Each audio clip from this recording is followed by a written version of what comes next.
As soon as we moved into the house, I knew something was strange.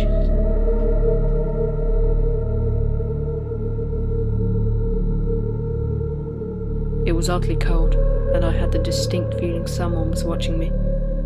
I didn't feel welcome there.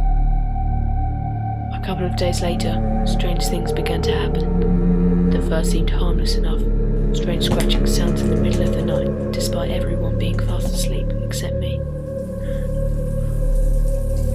Sometimes the tap would start running without warning.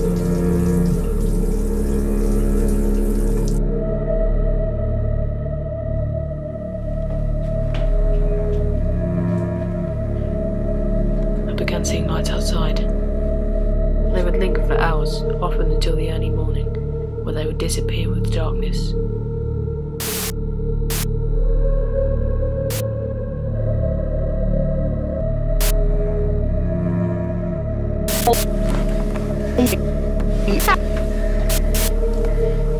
The appearance of the figure in my bedroom was a turning point. From then on, I had a feeling that it was hostile, that it wanted to harm me, but at the same time, I felt that maybe I could somehow make contact with it, to find out what it wants.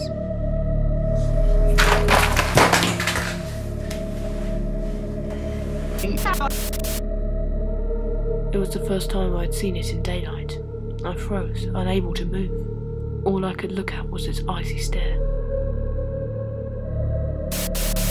I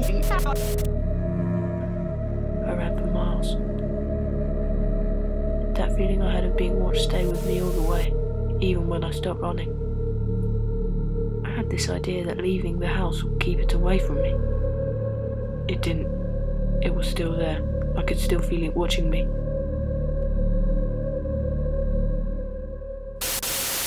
Whatever it was here to stay.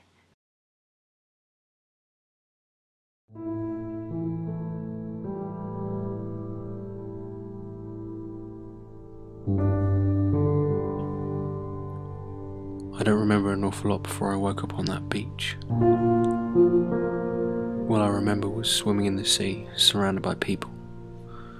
Then, all of a sudden, I was just there, lying on the sand, with the waves behind me.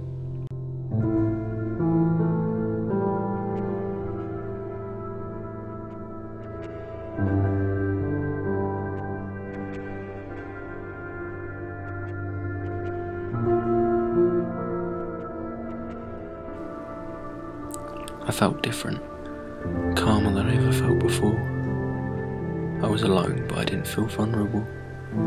The seawater was always cold in the morning, but I didn't feel cold in the slightest.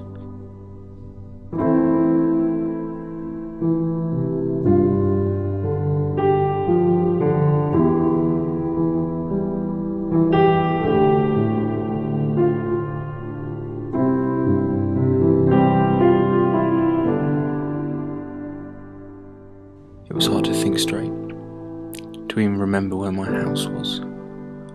I was too confused to even realise that something wasn't right.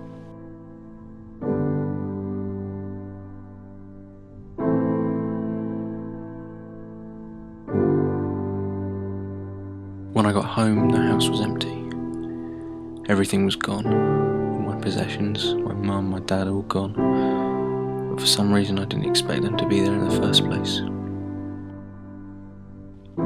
My mind was filled with memories of swimming, and it wasn't long before the nature of my existence was apparent.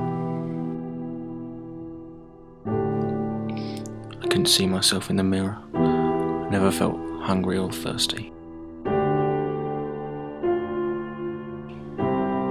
And I never slept. I was a ghost.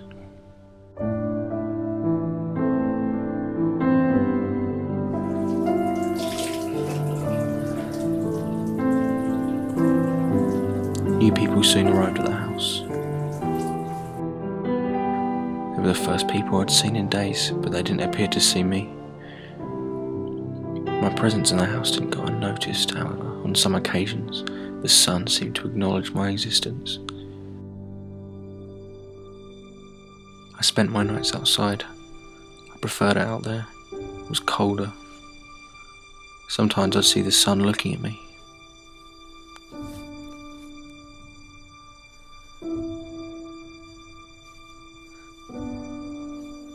but as soon as I moved closer to the window, he'd disappear, running scared.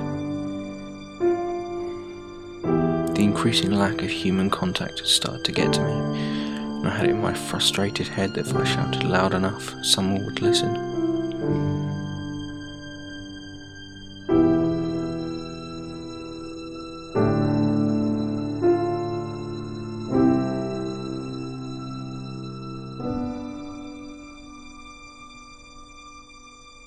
But the only answer I ever got was that same look of fear. Another time I was in the hallway, and the sun looked straight at me. I wanted to tell him that he didn't have to be scared, that I was sorry for hurting him and causing him so much distress, but all I could do was scare him more. He ran for miles.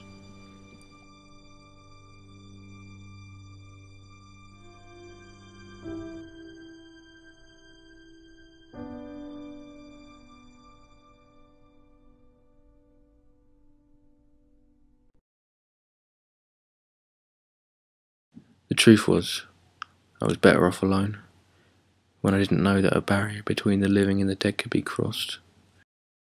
I know all the new family want me to do is leave, but I'm going to stay. I'm going to try my best not to cross the barrier again.